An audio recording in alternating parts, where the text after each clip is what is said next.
Hello, and today we're going to be talking about yellow fever epidemics in the United States. Presentation by me, Brooke Miller. What is yellow fever?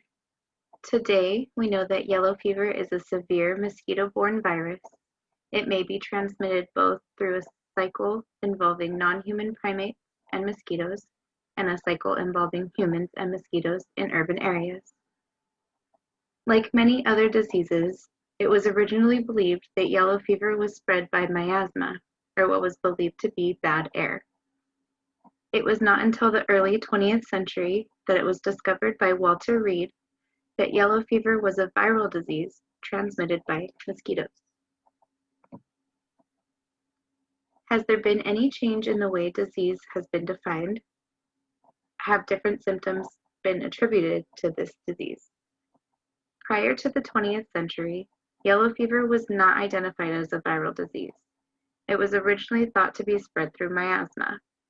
Symptoms in the 1700s included fever, headache, muscle aches, sensitivity to light, nausea, vomiting, loss of appetite, dizziness, red eyes, face, and tongue. But symptoms according to the World Health Organization today are listed as fever, headache, jaundice, muscle pain, nausea, vomiting, and fatigue.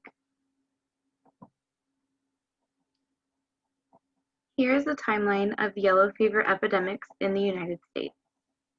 Beginning in 1665, a British squadron seizes St. Lucia. Most of the 1,500 troops assigned to the island succumbed to the yellow fever. Other European colonists of the Caribbean also fall victim to the disease. It is in 1693 that Boston becomes the first British colony in North America to face the epidemic of the yellow fever.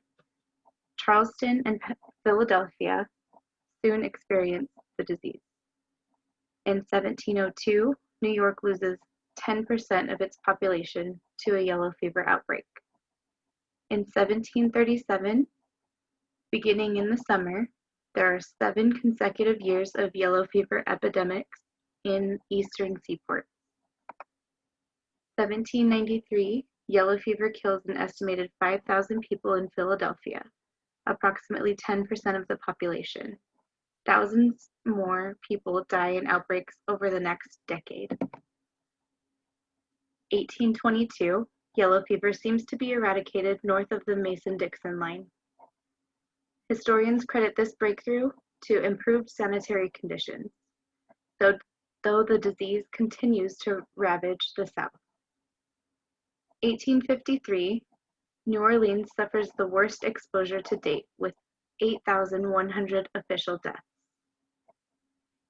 1861, during the Civil War, the Union establishes blockade of southern ports, which reduces trade with the Caribbean and South America. As a result, yellow fever kills only 436 of the 233,786 Union soldiers. 1867, yellow fever returned to New Orleans, killing 3,000 people. 1878, more than half of Memphis's 47,000 residents fled when yellow fever reached their city.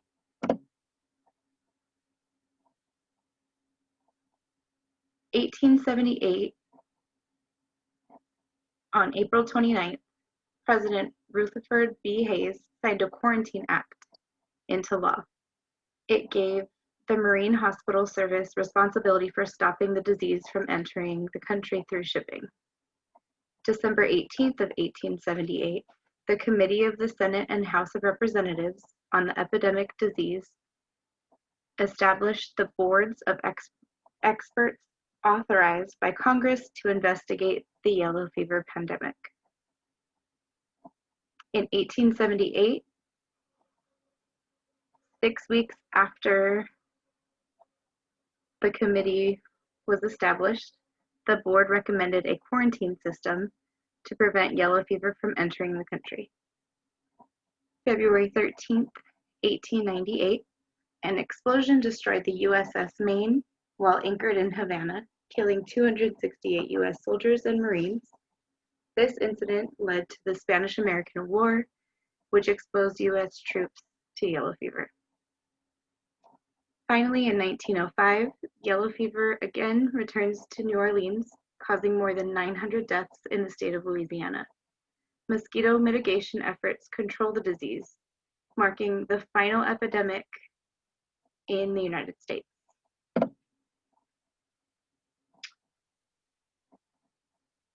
On May 24, 1900, 4 doctors are named to serve on the board to study yellow fever. Their names are Walter Reed, James Carroll, Aristides Agamonte, and Jesse Laziar. In July, the board begins studying the disease, taking blood cultures from yellow fever victims before and after their death. Carlos Finley proposes his theory that female mosquitoes transmit the disease. In August of 1900, the board begins testing Finley's theory, allowing mosquitoes to feed on volunteers. For the first 9 subjects, the results are negative. August 27, 1900, board member James Carroll, who hadn't believed that mosquitoes transmitted the disease, volunteers to be exposed to a mosquito that had fed on an active case of yellow fever 12 days before. Carroll contracts the disease. He becomes seriously ill, but he recovers. February 16, 1901, Walter Reed publishes a paper on the board's work in the Journal of American Medical Association. An accompanying editorial agrees that the results of the board's experiments prove that mosquito theory of transmission. How has the disease been treated by the medical community?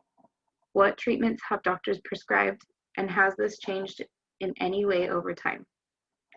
Historical treatments of yellow fever included eating, drinking, or applying balm teas to the skin, restoration of the 4 humors as attempted by purging the body via bloodletting and forced vomiting, and prescribing of chamomile. Today, none of those treatments are even attempted anymore, and the treatments used today include getting rest, plenty of fluids, and the use of medications to help relieve fever and pain. The yellow fever vaccination is strongly urged as a preventative measure. How has the disease been understood or viewed within society, and has this changed over time? Yellow fever caused a lot of fear in the 19th century, as there was no cure for the disease, and recovery took weeks to months if the patient were part of the nearly 50% of the population that would survive the disease. If patients did see that they survived the initial period of illness, they were still at great risk for organ failure, which would ultimately result in death. Today, there is still no cure for yellow fever, although we have a vaccine for prevention and we have a better control of the mosquito population. Becoming ill with yellow fever in the United States today is very rare, and only some areas of the United States are considered ecologically ideal to host an outbreak. These are my sources and the sources for the photos. And that's it. I hope you enjoyed my presentation. Thank you.